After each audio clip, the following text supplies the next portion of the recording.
So this project is about reforesting our Kingwood area. We talked about with the kids how, our fun things, construction, things that we like to have in our personal life, how it can impact our environment.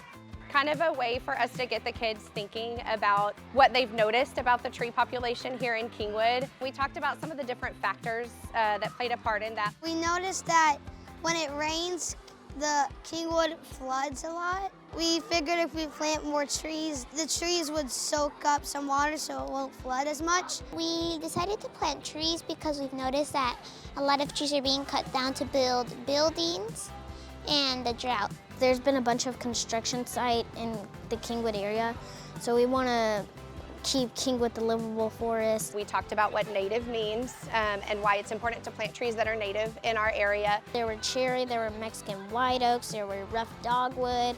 There were a lot of amazing trees. It makes them abstractly think about what they're learning inside the classroom, specifically with science or in math or RELA and social studies. One of the RELA classes wrote about the impact that this will have on our community as a whole. They wrote the steps for planting the trees, kind of a how-to. We wrote the reasons why we were planting trees. And then we're going to write poems kind of about our trees. Now that we've read poems from other poets about trees, we're going to write our own. In third grade social studies, we really want them to think about the community around them and how they themselves have an impact on their community. We learned that it's important to be a member of your community, care about the people around you and the place that you live in. Science, they learn about having a positive impact on the environment. We learned how to plant trees correctly in our classroom, the nutrients it needs from the soil, and that it needs just the right amount of sunlight and rain.